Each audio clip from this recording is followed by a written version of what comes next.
I learned a very valuable lesson last week, which is that when recording a Skype interview, you should make sure that both participants can actually see and hear each other in the little preview boxes. I found that out the hard way when I went to go edit the video that you're about to see and discovered that myself and my guest, Sujewa both looked very different. On one half of the screen, you had Sujewa looking very animated and cool and moving around. On the other half was my static Skype icon, looking very out of date and very schlubby and non-cinematic, as it were. So I thought I'd pop in here with a quick video introduction / apology to explain why, instead of seeing two people talking on this YouTube video, you're going to see a still from Uncle BOONMEE Who Can Recall His Past Lives, which is one of the films that we talked about during our discussion. Every month I talk to Sujewa, who is the writer-director of Werewolf Ninja Philosopher, which you should definitely check out, is one of my favorite films of 2019, and we talk about slow cinema, which is a genre that he introduced me to in the middle of last year and which I've become obsessed with. So Uncle BOONMEE is a 2010 film. It's a new discovery for me. It's one of Sujewa's favorites. It also happens to be the favorite film of the Werewolf Ninja Philosopher. And among other things, in this episode, we talk about that, along with Sujewa's in-progress slow romance, which he's developing and is very close to shooting, so I'm excited about that. I hope you enjoy this video. This is actually episode 490 of the Kicking the Seat podcast, which you can find on iTunes, Stitcher, and at kickseat.com. So I hope you'll subscribe to the podcast and subscribe to the channel. Click the bell for notifications, or lick the bell for notifications, as I think I almost said. And yeah, thank you very much, and enjoy. I think we're good. I have Uncle BOONMEE running on my laptop on the left. Oh, nice. Did you finish your new rewatch? No, I didn't get to. But I have it up and running, and I read some stuff on it, and I'm familiar with the movie from years ago, so I think we'll be fine. Did you get to watch it? I did. I watched it throughout today, and I had to chop it up into segments before work and during work, like lunchtime and after work. So I got the full Uncle BOONMEE experience. Nice. People at your work are like, "What are you watching?"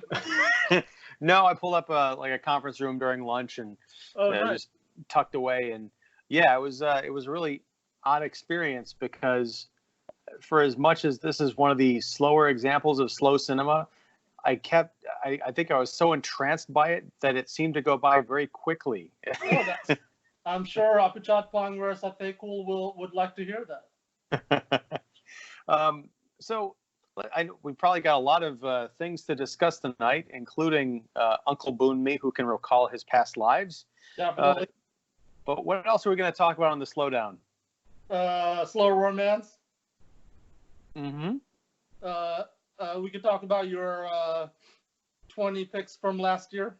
19. Only 19. He'll be 20 this year. That's right. And I think that'll keep us busy, because Uncle BOONMEE touches on a lot of things. History of Thailand, history of Asia, slow cinema, and also reincarnation, Buddhism. There's a whole lot. We have enough material for 5 shows. Not only the Apichatpong, we will also have the Weerasethakul in this show. Yeah. Well, geez.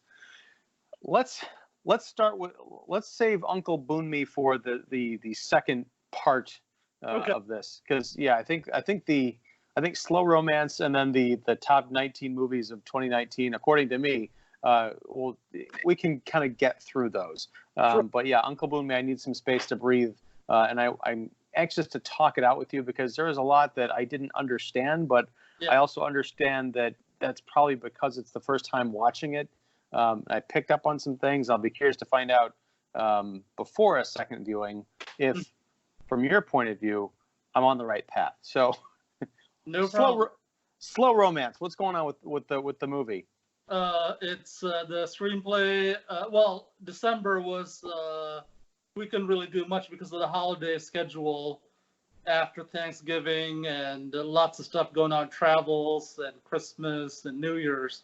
But the script is, the final version is nearly done.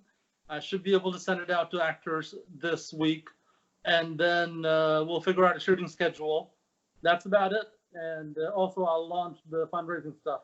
Since the last time we talked, the script has evolved. Now it's about two extraordinary people who go on the first number of dates, and towards the end, something amazing happens in the story that benefits a lot of people in the world. So the movie has developed, the story has developed from initially the plan in August was to make it just a no plot story movie about 9 dates between two filmmakers. Now it's taken on, the story has taken on additional, more interesting dimensions. Now, what caused that shift? Just working on it over time and writing about it, reading it, and some of the themes, some of the things that the characters are into led me to create the new plot, I guess, and the new concerns, because the guy is one of the happiest people on the planet, so he's extraordinary that way, and the female character, Kendra's character, Allison, she is 27, but she's made 20 experimental features at her age, which is, I don't think anyone's done that in real life, but some people have come close. So my next thing was, what are two extraordinary characters like these two? What are their problems? What is the next thing that may happen in their life? So that led to the new conclusion. In the middle of the movie, they talk about what else they could be doing with their skills and their ambitions and drive. So that led to the act, the last act or the last scene, Act 3 development. The last date is going to be like a 10-minute segment. Each of the dates are like a 10-minute segment. In the last date, we'll talk about the new direction they're going to go in because of the encounter with each other and some of the things that have happened during the movie. All right. Well, I'm excited to find out what this big surprising conclusion is, because it sounds. What's that? It's kind of fantastic. Well, is it Sujewa fantastic? It's Sujewa fantastic. It's NYC fantastic. It's Earth fantastic. Excellent. So are you planning to? You're saying you got to work on the schedule and everything. Do you think January is realistic? Are you looking at February now, or what's the? Because pretty soon the seasons are going to start changing. That's correct. Right. No, I looked at the weather for New York. It's all in like the 40s for the next 2-3 months. So I should be fine. The goal is to get a shot in January. I think January looks good because everyone's back from vacation and they're in a productive mood. So hopefully when we talk the next time, February 8th or so, the film will be shot. That's it's exciting. And I'm hoping for that too, because I want to see it. Well, I'll send you some pages, or if you have the time to read the entire script, I'll send you the full script, so you'll be able to see what we are starting off with and how things end up. Usually, a lot changes, and especially in my experience, when between the script and the final movie. Yeah.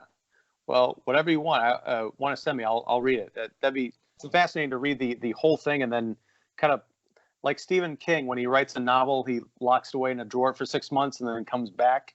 I'd like to do that with the screenplay, read it, and then kind of put it out of my head if I can, and then see how the final product. Yeah. Yeah. Well, I think this movie will be very interesting to people in the media world, filmmakers, artists, and even just regular people, because I have so much time to get into these characters' lives. Things that are never discussed in other romantic comedies, things that are discussed in passing in like one scene. What do they do, and why do they do it? Stuff like that. We get into it in really great detail. So I think this is an interesting exercise. Every filmmaker should try writing a 90-minute, heavily dialogue-driven movie with two characters. Few people have done it. And I also rewatched My Dinner with Andre, and that was really good.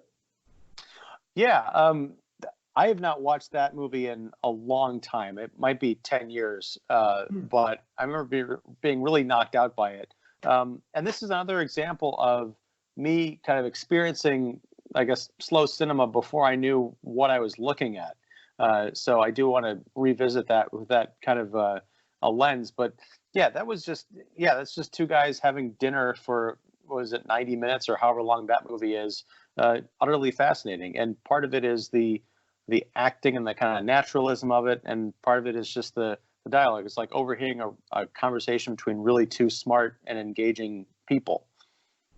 Yeah, and also I was thinking that the kind of things that people are concerned about, at least the creative, intellectual type of people back in the day, seems to be much more interesting than what we see people talking about on Twitter these days.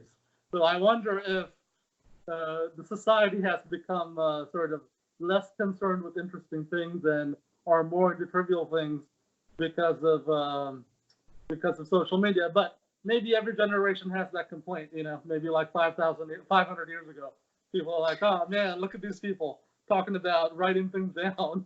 2,500 years ago, just remembering everything, like we've done for millennia. Yeah, I don't know. It's tough because Twitter is only 280 characters, and it's not real life. I've heard horror stories, and I've seen it to a certain extent. Just like watching people at other tables when I go out to eat places, and people are looking at their phones. It's sad that people have made it into a game, like putting your cell phone in the middle of the table, and the first person to reach for it has to pay, that kind of a thing. It's a cute idea, but wonder, is it that much of a torture to go out with someone and look them in the eye and talk for 2 hours about whatever? It does seem like a lost art. I wonder what my dinner with Andre would look like in 2020. Well, because of the cell phone issue, I had to work in a thing in my script where the male character, when they go out, he has dual-opter practice prior to the time that we see him in the movie, where he takes a couple hours off from social media and the phone. So he turns off the phone at the start of the dates, and that becomes a thing. So we kind of are able to get away from the technology for this movie. That's good, because otherwise people would probably see it as a fantasy. Yeah. Wait, this takes place now? Yeah, they'll be like, why aren't they checking their phones? Also, the one. Go ahead. Oh, go ahead. No, you first. Okay. Also, they talk about certain things and they may not remember, certain topics, historical topics or whatever, and the audience could go, why don't they just Google it? But they can't because they have the phones turned off during the dates. Yeah, that really is something that I have to really strain to think of, is the time in my life, which wasn't that long ago, where you just didn't know the answer to something and you either bullshitted your way through it or you just said, I don't know, I'll look it up later. But now it's, you just whip out the phone and before you can even type it in, someone else has the answer. Yeah, I think for creatives, time away from the phone and all the devices are very good. When I really want to get into writing, I shut down all the devices. That's good. I also just watched a documentary about Pauline Kael, which is going to be at the Siskel Center. Mm-hmm. And, this is before the age of smart technology and everything, but she insisted on writing everything out long form. And she actually had her daughter type it up for her and send it in. But yeah, she was like really old school. Yeah, it's a good way to go. So you want to talk about how are things in Chicago? Good, cold. It's taking a turn for the chillier, but I spend so much time inside that when I do go outside to like commute somewhere, it's always a surprise. We had 40, 50 degree weather for a while, and now it's back getting more like winter, but I guess that's okay, because the later we get into January, the more I start to wonder, is winter actually going to happen? Yeah, there you go. You're living in The Thing, the 80s movie that takes place in the polar regions.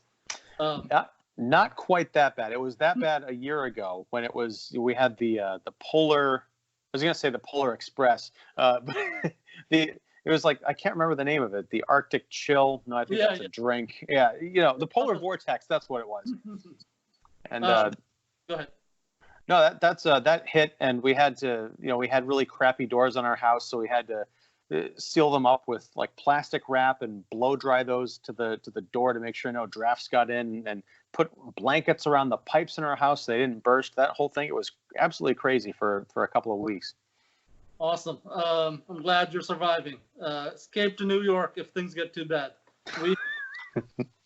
Our winters are not as bad as Chicago's, I think. Although so about the goal, the DIY filmmaking stuff, about the goal I had to reach 100,000 people with slow romance. Mm-hmm. It's doable. I've been researching that stuff in between writing the script. It looks like you can get 1,000 impressions from Facebook or Instagram for not too much money, and if you do that all year long, that's 365,000 impressions in 1 year, and that'll get you towards, possibly reaching a large number of interested audience members. So I'm curious about that. Like and I don't know how any of this stuff works, but the impressions, like that's people clicking on something and hopefully investing like more energy than just like, oh, that's something, and then moving on to the next thing.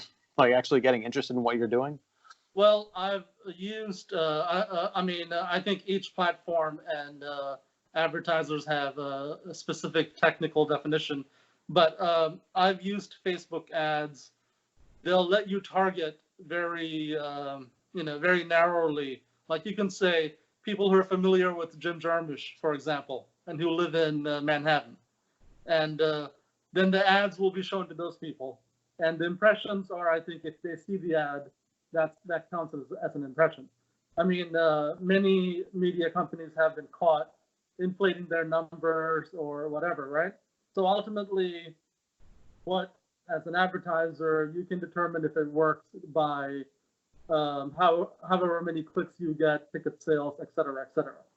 But that's case by case.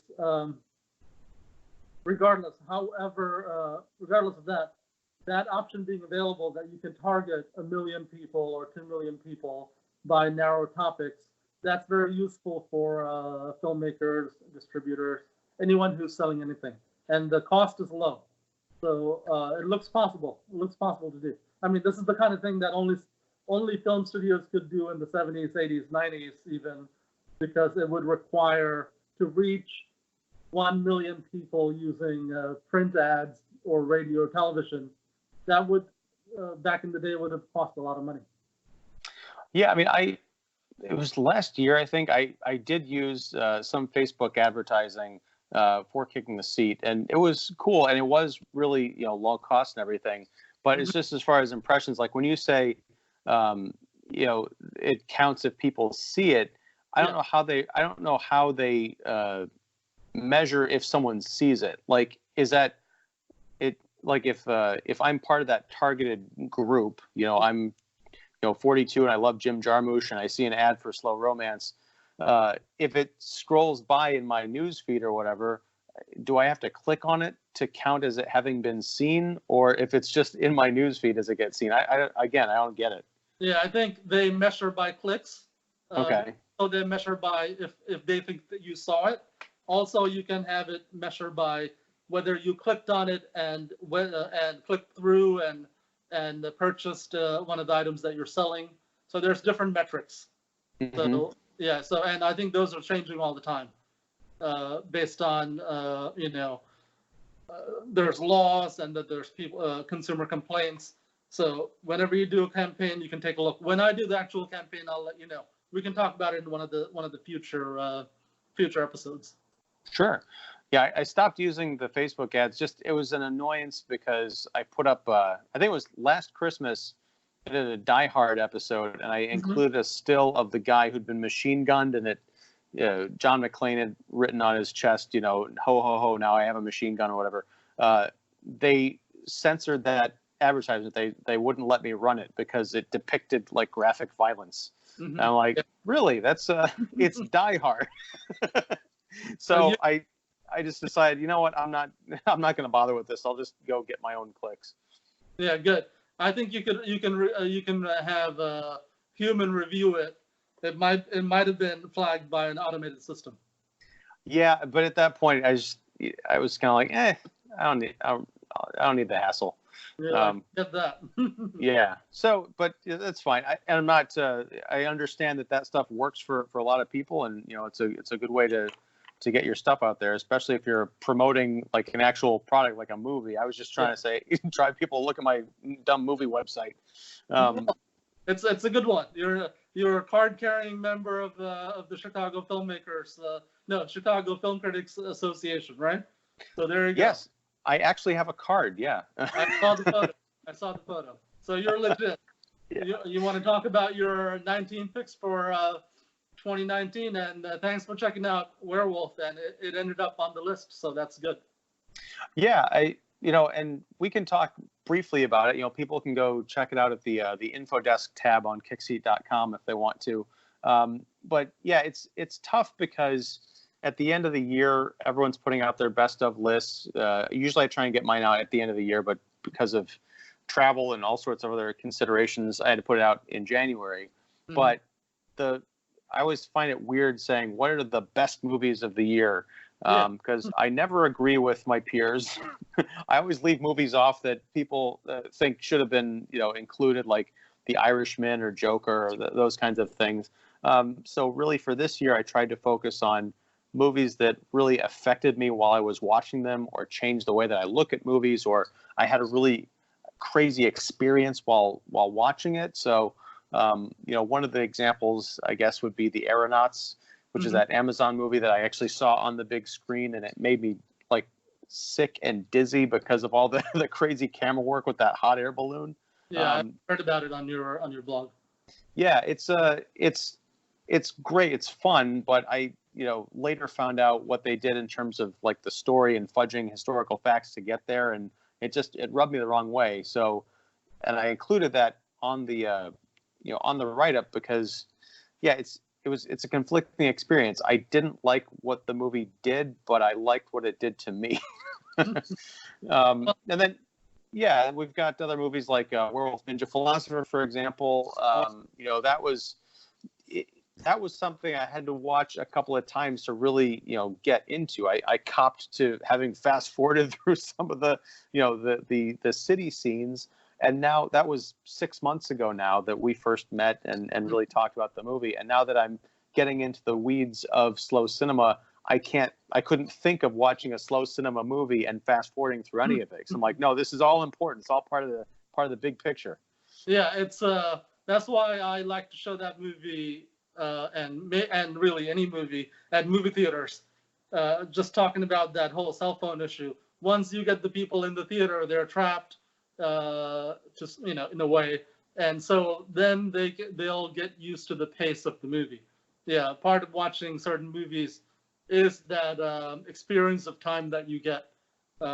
Clear example is slow cinema German movies, Werewolf, where how you experience life changes when you spend 2 hours with a movie that's paced at a certain way, which happens in Uncle BOONMEE also.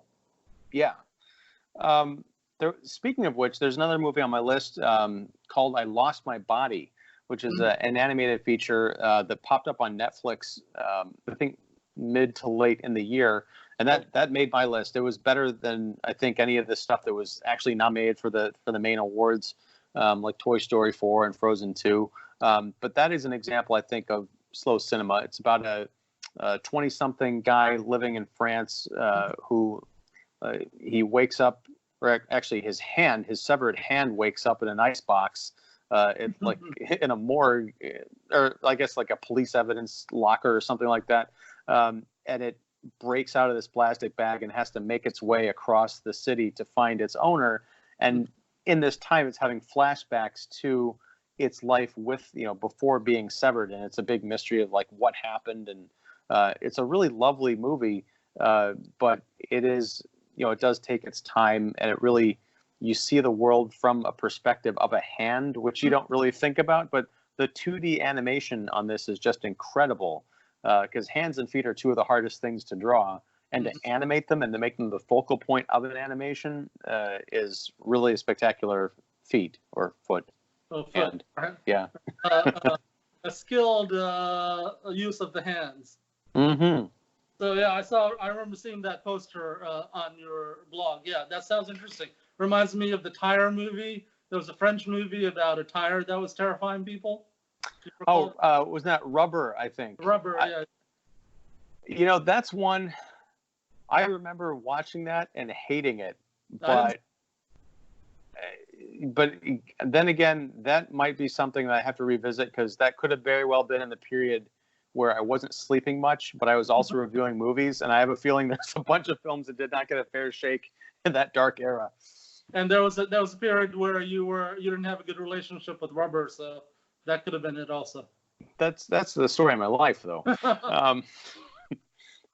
So I want to transition, perhaps inartfully. Well, let me before I transition.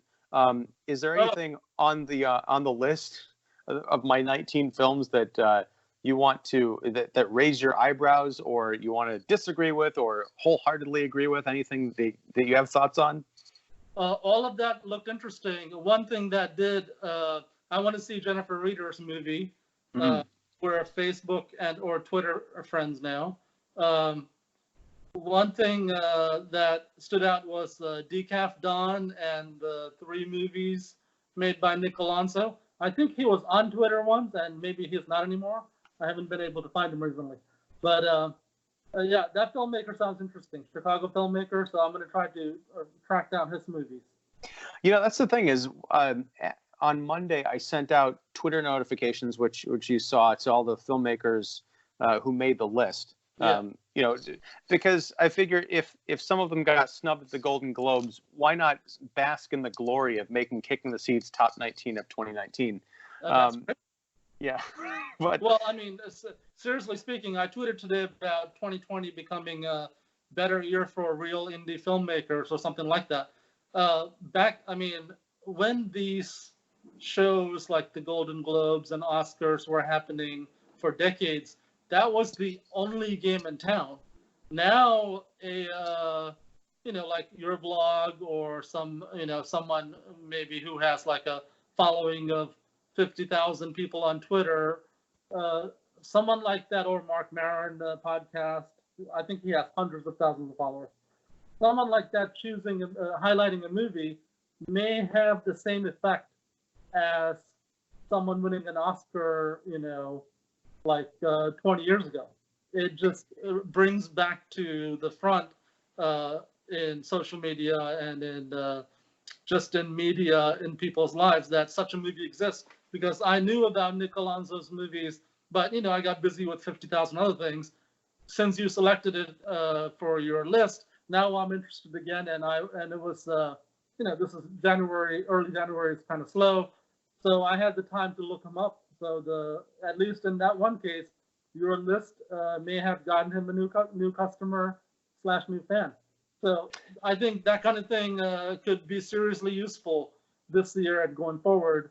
Podcasts, blogs, even if the reach is only in the thousands. Definitely. And on that note, the reason I start off with the Twitter thing is when I went to tag Nick on Twitter, I couldn't find him, and I couldn't remember if he just had a different, like a weird name or something, but I didn't have a lot of time to look it up. So I'll do is I'll connect the two of you. I'll send an email and make that happen. And find out where the hell he is, because I know he just finished making, or I know he shot, and I'm not sure if he's in post-production or something, but he's got a new feature possibly coming out this year, so he might be knee deep in that. So I'm very excited. I'm always excited for a new Nick Alonso. Yeah. Well, and I just got a happy New Year wish from Charles Coleman from Facets. So I'll definitely be submitting the new movie Slow Romance to Facets. So it's possible we could do a joint screening or some kind of joint thing in the future. So definitely a good idea for filmmakers to connect and for you to connect filmmakers.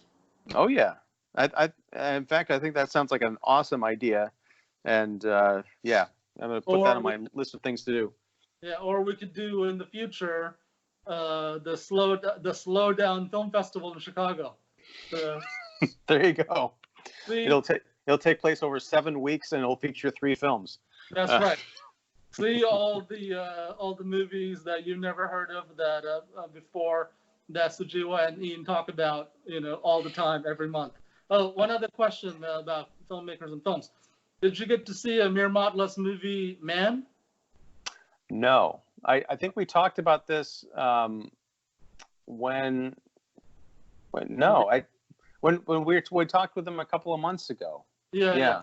So I'll try to get you the link, and that's really interesting. One of the most interesting movies I saw in 2018. And the entire movie, it's slow cinema also. The entire movie is done from the POV of the character, of the lead character.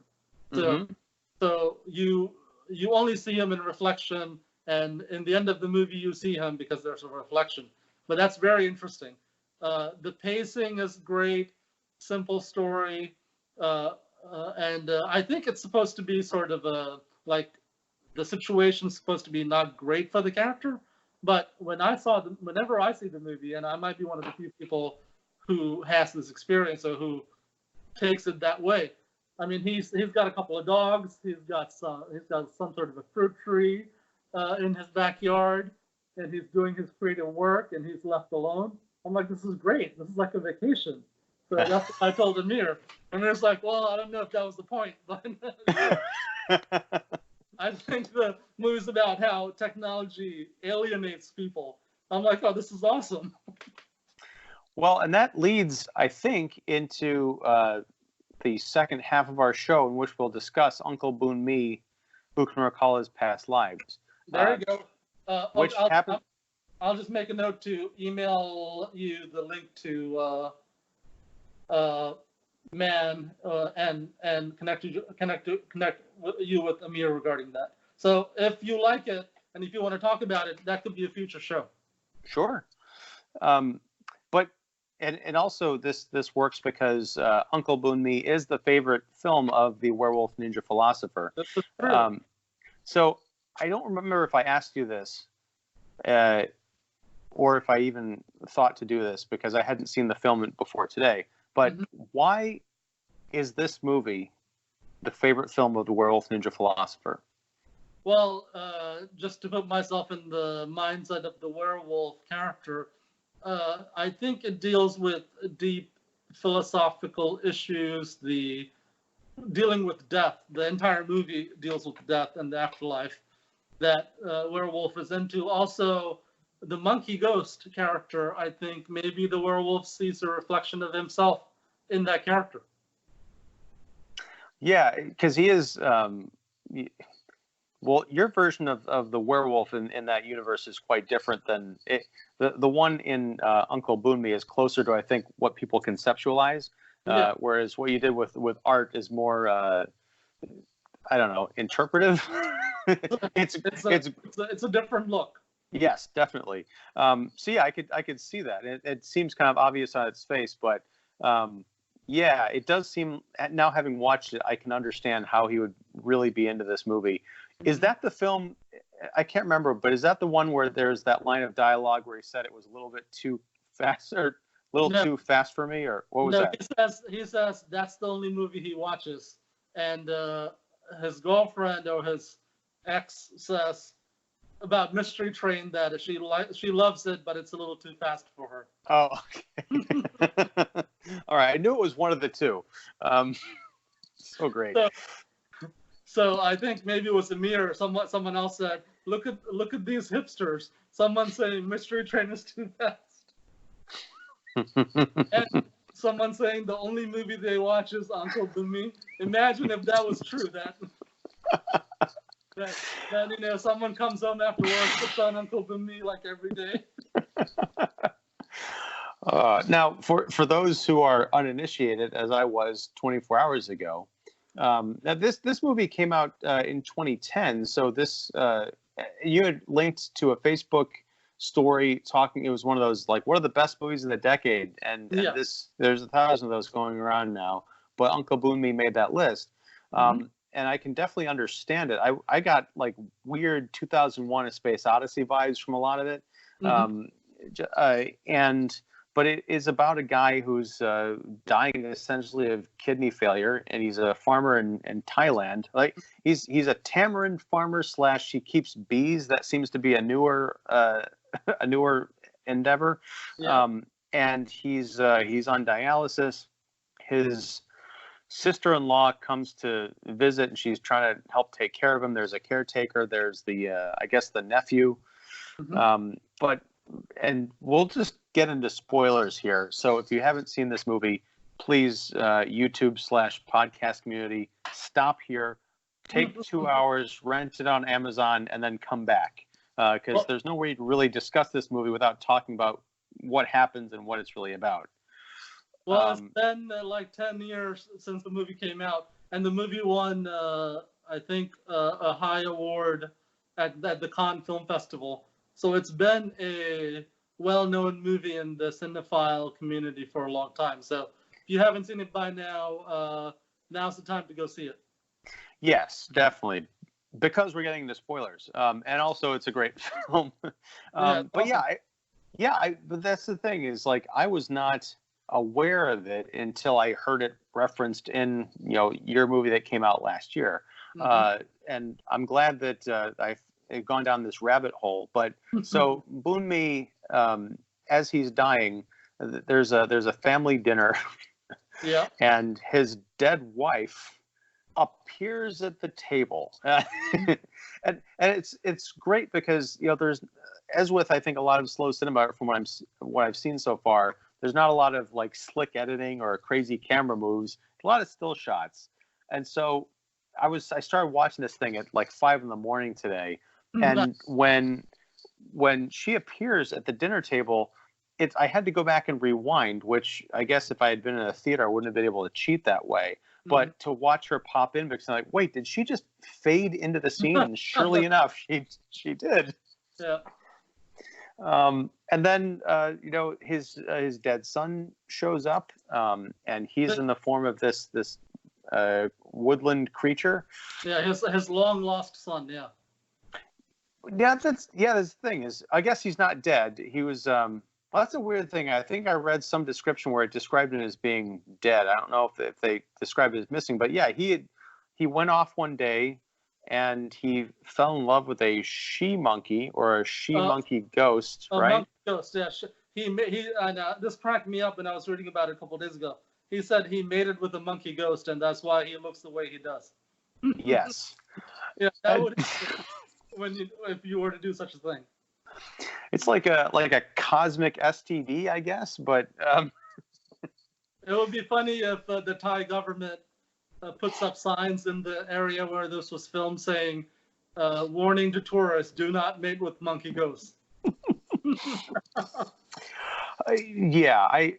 And that's the thing is, like, we see him notice like a Bigfoot style blurry image of a ghost in a hopping across a tree. He's doing some amateur photography in the jungle, and then I guess that leads to a full-on pursuit. We never see the monkey ghost or him interacting really. We see different kind of woodland spirits throughout the film, but he shows up as this creature, and he's there for his dad.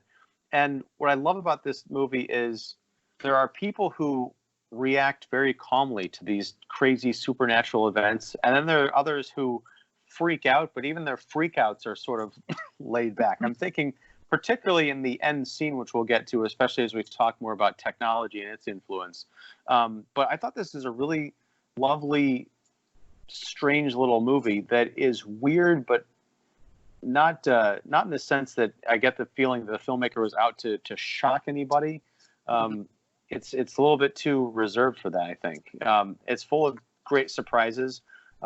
There's a scene where Uncle BOONMEE, I think, is remembering a past life when he was a princess who was being carried along by a bunch of servants, and there's sort of a would-be affair that happens by a pond. Yeah. And then there's some crazy catfish action. I don't know what the hell was going on in this scene, but she goes out. A catfish starts talking to her from out in the water after she's been she sort of rejected her would-be lover / servant. She swims out, takes off a lot of her ornate jewelry, and then I believe gets savagely mated with by this fish. Yeah, that's definitely in the movie. A reincarnated lover, I think, of the princess. I forget the details. Yeah, the catfish does mate with the princess. That was one of the things that the early viewers and reviewers found baffling. But yeah, it's in the movie. Well, that's the thing, is it's because a lot's left to the imagination initially in that scene, because she's laying back in the water and she's kind of, just, basking in the light, I guess. And then she starts undulating, and I'm like, I can't tell if she's being attacked. It reminded me of the opening scene of Jaws, where the girl's swimming out and she kind of gets tugged. She's getting nipped at, and then she gets sucked under. Mm-hmm. I was wondering if that was happening here, but no, they go to a close-up of, like a mid-shot of her legs are open and that thing is going to town. Yeah, fish, human sex. This reminds me of Greek mythology, when gods would take the form of animals and mate with humans, that kind of thing. So what is the significance, do you think, of this particular passage? Well, or is there significance, or is he just literally remembering moments from when he was other people and just like, oh, that was kind of strange? Yeah, I think some background. This movie was based on a book that a Buddhist monk wrote about a guy who came to him and told him about his previous lives. In Buddhist countries, reincarnation in previous lives are taken super seriously. Having lived in Sri Lanka, I observed that. So in Thailand, where they have Buddhism, in Sri Lanka and other Buddhist countries, this would not be odd. A lot of people would claim that they remember their past lives. Past lives are not a fantastic idea in Buddhist countries. So that's where the guy's name was BOONMEE. That's where the title and the main idea comes from. So yeah, BOONMEE in the movie, remembering his past lives and talking about it. In the Thailand context, for the believers in Buddhism and reincarnation, it wouldn't be such a bizarre idea. It's unusual to us because, this is not a culture that believes in reincarnation. Right. It's not so much the concept of reincarnation I was interested in. I just like the idea of, because there's symbolism throughout the film, which you alluded to earlier. I just didn't know if there was some greater meaning to her mating with that with that fish that you could discern. I think throughout the movie we see him, worrying about his past. If he lived properly. I think there was some episode about him dealing with the communist guerrillas. I think he was a military person before, he became a farmer. So, so reuniting with your past loves seems to be a thing. Seems to be a theme of the movie. I think that's one of the reasons he put that segment in. Also, Weerasethakul said he was influenced by 6 different types of movies or shows he saw as a kid in Thailand. So costume dramas, including with kings and princesses being one, the cheap Bigfoot type creature, adventures being one, documentaries being one, his own type of slow cinema being one. I think those are some of the reasons that led to putting in that story. I mean, it certainly makes the movie more bizarre and interesting. It does, but it's also so odd, but not odd in the sense that, how do I put this? By the time the film was over, I had forgotten about that scene. Yeah. But now that I'm the weirdest thing in the movie. Right, but it's not like it's like I said, meant for shock value. It's just something that's part of this guy's life, or his several lives, his tapestry. Like, weird things happen to people. Yeah. And at the end, with what happens to the people around BOONMEE after he passes on, that gets really strange. So yeah, you're right. It's not the oddest thing to happen in the story, but it's also not off-putting in its bizarreness. There's no shock value to it. Yeah. I do. The revelation of what he did before he became, this kind of a peaceful farmer, because for the first half hour, pre-revelation, we just see him as this kind of like an older sick man. He seems kind of nice. He seems to enjoy this, nice, quiet country life that he's built for himself. But then Jen, his sister-in-law, talks about, oh yeah, remember when you killed all those communists? And he's like, yeah, that was just something I did. She's like, yeah, my dad did that too. And you just think about, and we see the still images in that montage towards the end, which is sort of another way of looking at a past life, which gets kind of surreal too, because there's a Bigfoot creature that the soldiers are rounding up. I'm not sure exactly what that's meant to represent. Again, I only watched it the one time, but it's a great way to introduce the idea of when you meet people, you really don't know everything that is going on with them or has gone on with them, or the idea that someone who is perhaps a savage, murdering person back in a previous life, even if it's the one they're living now, they can perhaps change and get a new perspective. Well, what Love Diaz does with his slow movies, we'll probably end up watching talking about one of his movies. He's from the Philippines. And what Weerasethakul does in Thailand. And also, a lot of these Asian countries have dark aspects of their history that are not talked about, or the government actively forbids you from talking about. Sri Lanka had like 20, 30 years of civil war, and in between that, there were insurrections that were put down brutally, like, tens of thousands of people were killed. So in Thailand, I don't think they would let a filmmaker talk too directly about how the government dealt with the communist rebels. So I think this Weerasethakul is talking to his fellow countrymen in a sort of in a way saying, this is part of Thailand and Thai history. Also, let's not forget, this is a part of our, past life, to use quotes. And he's put it in sort of a fantastic movie where I think he was able to escape the censors, and probably because he's an art house filmmaker that is favored by the West. But yeah, slow cinema is used to talk about some horrible episodes that the governments of these countries may not want to talk about. Yeah, and it's sad that's the case, but it also, I guess, there's the idea of unrestricted creativity can be boring. So when you have these constraints put on you, you have to make your art that much stronger and more creative in order to flourish under those conditions. So having to use metaphor and suggestion does make it more powerful, I think. Yeah, same with Iranian filmmakers.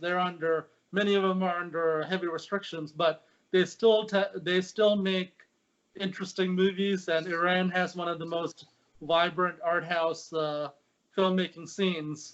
So limitations can definitely help, and filmmakers find ways to talk about what's forbidden, even if they're forbidden from actually even making movies. A couple of Iranian filmmakers just make movies in their cars or in their apartments. Yeah.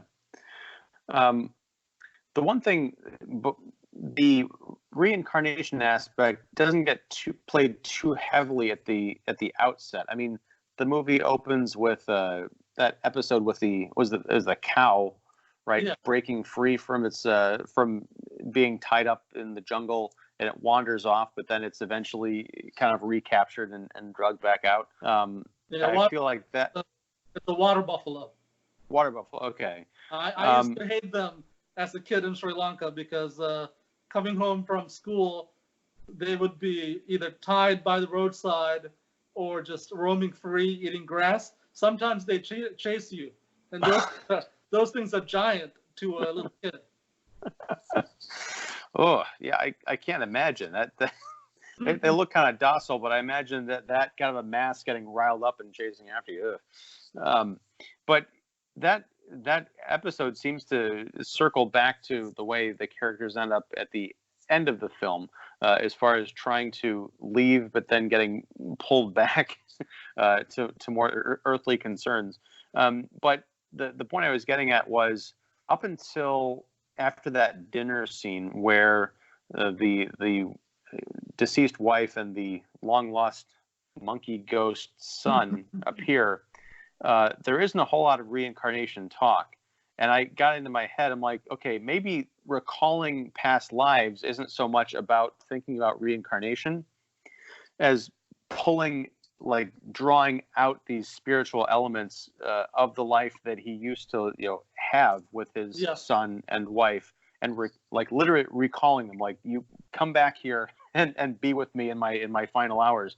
And I just thought that was a lovely sentiment. I'm a sucker for movies that work on multiple levels.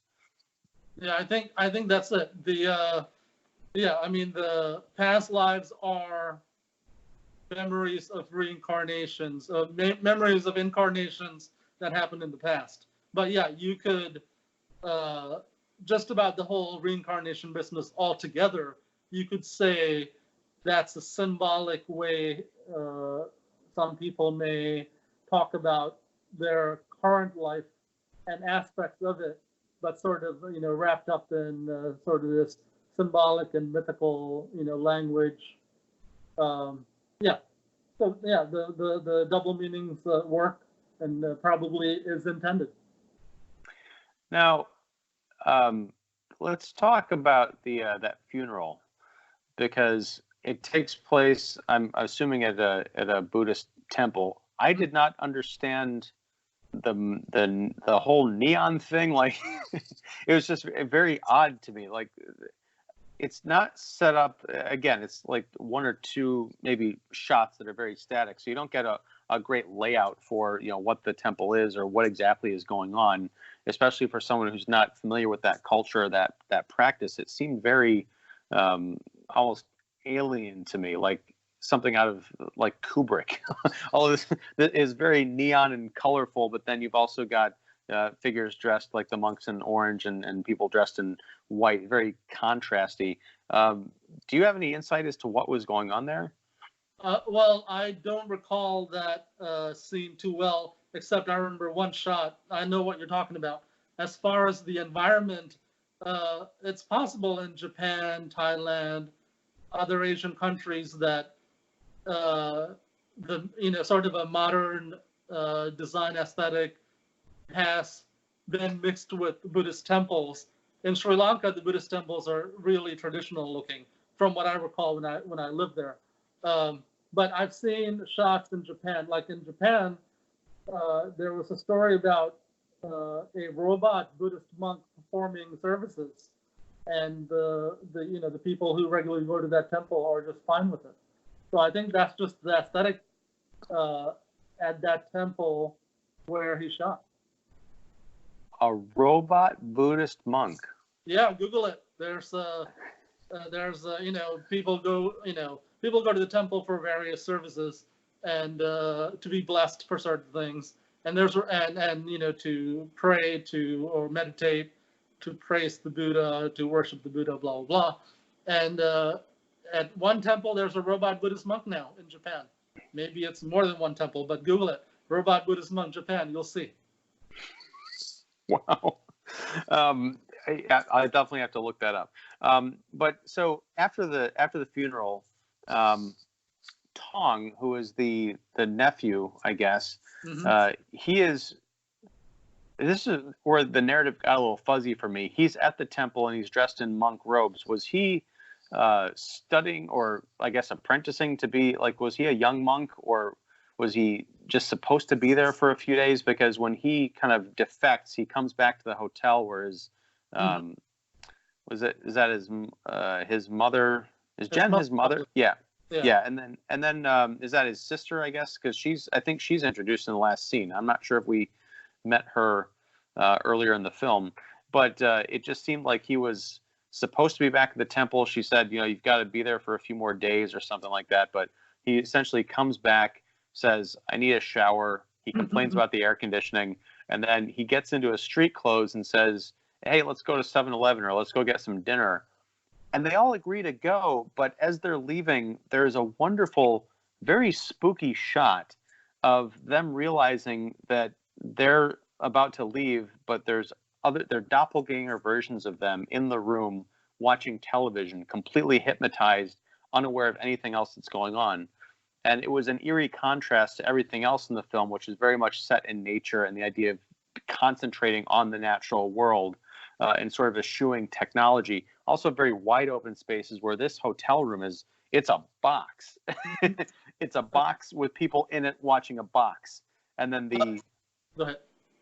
And I'm not sure if it's the spirit versions of Jen and Tong that go to that karaoke bar or if that's the real versions of them. Like, that seems kind of left up in the air to me. About the monk leaving and going to the hotel, I think in Thailand and as well as several other Buddhist countries, it might be customary for young men to become a Buddhist monk for a temporary period, for like a year. So he might be finishing up some of those obligations, and maybe he left early. Yeah, about what you said about the two groups of people. I mean, the identical groups of people towards the end. I thought it was just them remembering.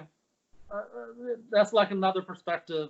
Them remembering what happened, or part of them stays with them in the hotel for some reason, and every activity we do creates another life. I didn't feel like I had to have a definite answer to what that is, especially within the context of this movie, where so many bizarre things happen. And I thought that was interesting that maybe they see themselves in some way hypnotized by the television.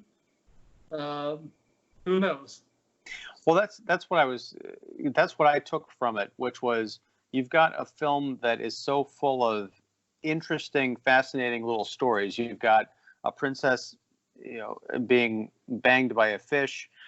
You've got this water buffalo having a moment of freedom before being sucked back into servitude.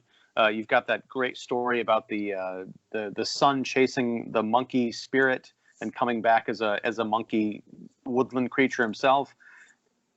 The idea that and even BOONMEE, looking back on these, he had a full life, albeit a bloody one, in his military service or whatever. But if we're to look at the lives of Jen and Tong and the younger sister, like, are they going to be looking back on their life experience as being entranced by television? Yeah, I think that's the line of thinking maybe put forth by the filmmaker, because a lot of these creatures are reflections of in the movie, are reflections of things that Weerasethakul saw on Thai TV, cheap sci-fi shows and cheap monster movies growing up. So yeah, I think that's a good take. That maybe he's saying some Thai or maybe just people worldwide are spending their lives, trance sort of. Hypnotized by media, television, etc., maybe the internet now, and that's what they may have to look back to, if they're reborn way down the road, when they look back to this life, it might be they just might see themselves watching TV. Ugh. Which circles back nicely to what we were talking about earlier with the idea of Twitter and people. Right. Like I'm sure my dinner with Andre, those guys can look back and say, well, we had some splendid conversations of dinner, over dinner for decades, instead of just tweeting. Yeah, and that one guy in My Dinner with Andre, not Andre Wallace, but the other characters, he had done some real living. He had traveled a lot, and so yeah, that generation definitely did more than we're doing, I think, when it comes to living life outside of the internet. Yeah, it's virtual reality as opposed to reality. There you go. So are you glad you saw Uncle BOONMEE? I'm ecstatic. I'm curious to know what else this filmmaker has done. I mean, it's been 10 years. I assume he's done other things. Other things worth checking out, maybe. Yeah, he's done a lot. Syndromes in a Century. He did maybe prior to Uncle BOONMEE. It's about I think maybe partially inspired by his parents' story, two Thai doctors meeting up and having a relationship. And he did Tropical Malady. Yeah, just Google him. He's done a lot of movies, and now he's doing art installations. And I think he's shooting a new movie with Tilda Swinton. Wow. Right now, or maybe it just shot last year. So yeah, he's well regarded in the film festival world and the international cinema world. So yeah, he's done a lot. Cool, and this is why I love this this series that we're doing, and the kind of relationships that we're developing over movies, because you're opening me up to this whole new category of films and people that I had never heard of, and now I'm just I'm an instant fan. One thing I wrote down in my notes is, have you seen examples of bad slow cinema? Are there a couple of movies that you could call out where you're like, this is a bit much even for me? Because everything I've watched so far that you've recommended, I've really been into, and I wonder if there are some valleys coming up along with all these peaks. Yeah, well, I've avoided watching Satan Tango because it's so long. That's by Bellatar. I've seen clips of it and I've read about it. It's about 8 hours long, and it's about a miserable town in, I think, Hungary, right after communism, or as communism is ending, black and white. I think there's the torture of a cat in it, and so that sounds like a difficult movie to watch. So I'm sure I'll watch it at some point in the distant future. So Satan Tango might be one. I saw Out One by a French director. I forget exactly which one of the French New Wave directors. That kind of went on, and it was okay. But usually what I would end up recommending or blogging about are usually things that a lot of people who are into this genre, international art house, these are movies that come highly recommended. Tarkovsky is another filmmaker who's highly recommended. I think there probably isn't a lot of bad slow cinema, because slow cinema is being done by artists who are really into their work and maybe not being done for ultra commercial reasons. So I think these are passion projects, and by and large, a lot of slow cinema seems to be very good. Another film we should take a look at is Once Upon a Time in Anatolia by the Turkish filmmaker Nuri Bilge Ceylan, and that's a really good one. I think you'll enjoy it. It's sort of a group of people, including law enforcement, spend a night trying to get a prisoner to remember where they buried a body in the plains of somewhere in Turkey. So they keep driving, digging up spaces. Relationships duel up. It has a really good slow cinema tone. Very interesting movie. Once Upon a Time in Anatolia. All right, it's going on the list. There you go. And as far as Satan Tango, yeah, I think what we need to do is, next time you're in town, or if I ever get my act together and get out to NYC, we should take a day and watch that movie and then talk about it. That sounds. We'll get some booze and some snacks, and we'll make it happen. Yeah, with breaks. Or no breaks, and we just do a running commentary, an 8-hour-long podcast. Yeah, well, Bellatar might get mad at us, but we'll take a look. Possibility. Yeah. One bit of good news from New York at the start of the year. Hal Hartley was able to raise 300,000 plus, almost 400,000 for using Kickstarter for a new movie. I saw that, and I saw it like right after the campaign ended. Oh, good. Well, at least you saw it. And Yeah. Last of that, I mean, most of that money was raised. I think he had maybe 100,000 or more to go. 1 week left in the campaign. So a third of that was raised during the last week. Yeah, and I've heard that campaigns they start off strong and then they finish strong. It's that middle period where things get kind of iffy. So a lot of high stakes drama in the in that kind of world. Yeah, and so that's a good example of an indie filmmaker who's doing a lot himself, fundraising, and he's connected with his international fans by subtitling his movies in lots of different languages where he has fans, and so he makes and distributes. So he's become his own little studio. So that's a good example for real indie filmmakers. Definitely. All right, now we're just about time, I think. So I think we covered it all. Yeah, that was a good show, as always. Yeah, I'm curious to see how you will introduce this show, because your introductions are very funny or interesting.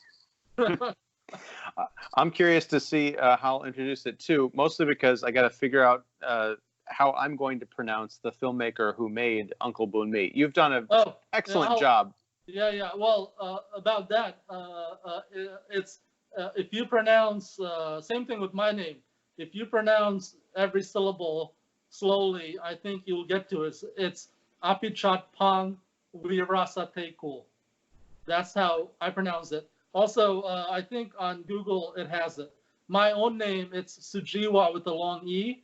One E got left out during the paperwork during immigration, but regardless, I pronounced it the old-fashioned way. So and if you talk to Sri Lankan people and mention my name, they would spell it with 2 E's. That's how they do it in Sri Lanka. So, all right. Yeah, Sujewa Ekanayaka, which is basically pronouncing every syllable and every letter. Well, I'll have to try that. What I might just do is take your pronunciation and cut it into my intro. So I'll say, we watch Uncle BOONMEE, bye, and then it'll just be your voice. Right. But no, I'm too lazy to do that editing. Yeah, we'll catch up next month, probably on February 8th if the dates work out. And by then, I expect to be getting a full wrap report on Slow Romance. Yeah, I think that either it'll be done, script will definitely be done.